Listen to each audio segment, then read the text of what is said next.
heard that? There it is, right here. Emerging from the back. One more time for Jaybird, everybody. Yeah, buddy. Yeah. I'm not really sure how to do this. All right. Well, my name is Jaybird, everybody. Hey, Jaybird. One thing I get really commonly from folks when I meet them for the first time is, I think I know you from somewhere, but I feel like I'm a very, recognizable person, and it finally started making sense to me recently at Hy-Vee. A child stood up in his cart and pointed and said, "Dad, it's Shaggy from Scooby-Doo." And when you look like me, sometimes, there's some other things that come along with it. Every year, about April time comes around, in the middle of the month, I walk into work and one of my coworkers looks at me and says, "Huh, funny to see you here today." And so the first few times it happened to me, I had to look at my phone, like, oh, am I on the schedule today? I'm not really sure. I look and it's 4:20. You think I'm a stoner? Joke's on you, that's why I don't know what day it is. Anyway, the first few times I tried that joke, I worked in a kitchen and that joke went over really well. And now I work in an office. And I help old people with their insurance. So there's a few things that you could never have been prepared for as an insurance agent.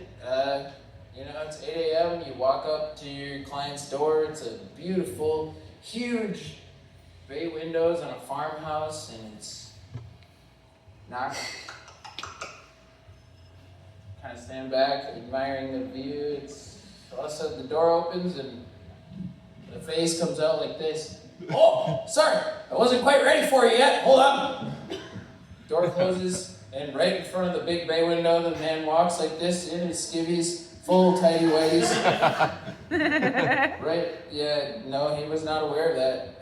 Watched him pull a wife beater and basketball shorts out of the hamper in the living room there, and "All right, come on in. Good to go."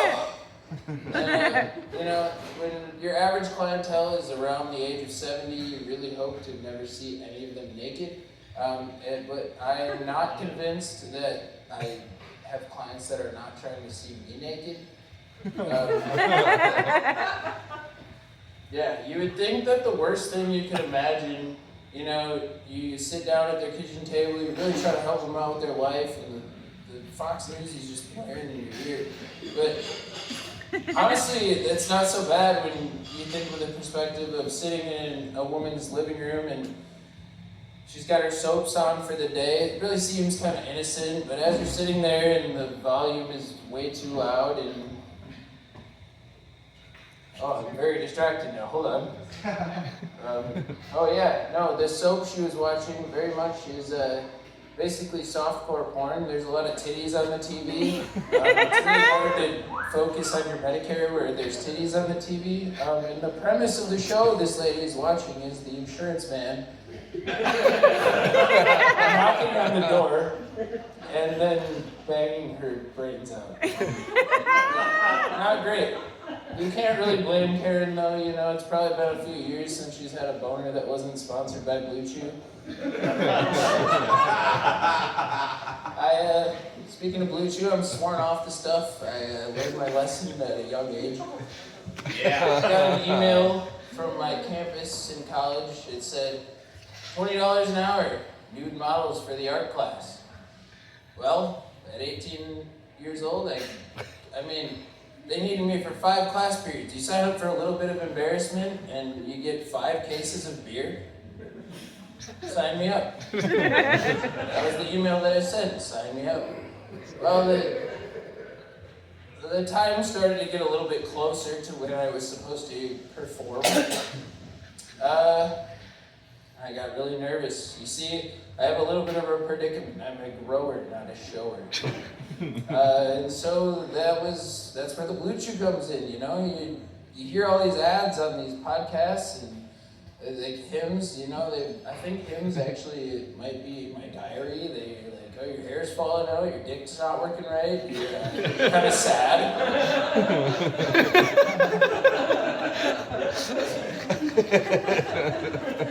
But anyway, I got this idea.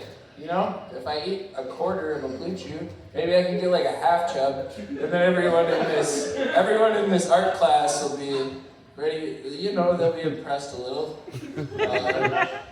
Well, you know, the day comes and you stand up there with your staff that they give you, and they want you to be in a pose, and you drop your robe, and the girl that you have a crush on at the time is sitting in the front row of the art class, and they're kind of out to play today. You know what I'm saying? Like, you can't look at me and tell me I'm gross. Like, anyway, that was the day that I found out that the amount of blue chew that you eat affects not how hard your dick gets, but how long your dick gets hard for.